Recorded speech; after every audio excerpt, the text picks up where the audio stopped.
The idea of naming locomotives is a tradition as old as railroading itself.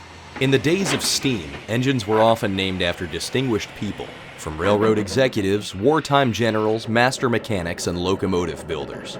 The Wheeling in Lake Erie has kept this tradition alive, with a few units on the roster named after prominent figures throughout our railroad's history. So who were these people? One of the first engines to ever be named was the Wheeling number 100, Lynn R. Shook, named after the Wheeling's first general foreman of the locomotive shop.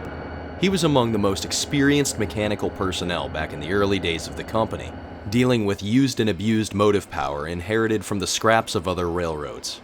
The 100's been with the company since day one, originally the 2666.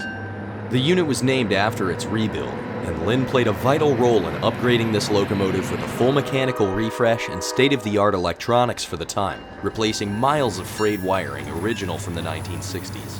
4003 Bobo was named after Larry Fullerton, the man in charge at Medina Supply. Medina Supply was a very important customer in the early days of the Wheeling.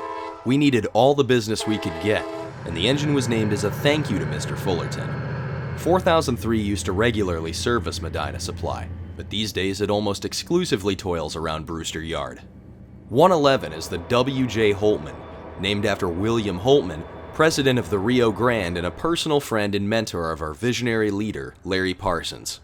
Holtman was instrumental in influencing Mr. Parsons with seasoned advice on how to run a railroad, lessons that still guide our operational strategies to this day. 111 was delivered new to the Rio Grande, a fitting unit to dedicate. 109 is named Robert S. Bixler after Bob Bixler, former president of the Orville Railroad Historical Society. Bob was regarded as one of the friendliest and humble personalities in railroading, and as a personal friend of Mr. Parsons, he always helped out the Wheeling by loaning us coaches for our employee specials. The 109 was the first GP35 to get a full-blown rebuild up to modern standards, especially concerning electronics and a chopped nose. Bixler passed right when the unit was released from the shop, and so it was decided to name the engine in tribute to one of our railroad's most generous allies.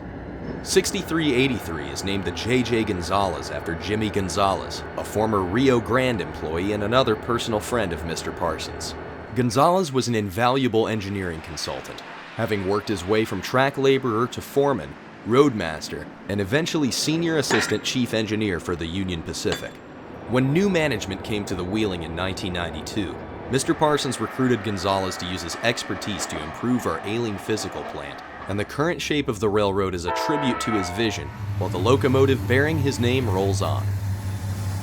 Perhaps we can all aspire to have a locomotive named after ourselves one day, but till then, these named engines carry the memory of the people who made the modern Wheeling in Lake Erie what it is today. Their legacies serve as a lesson in leadership, ethic, and the cultural lore of the railroad.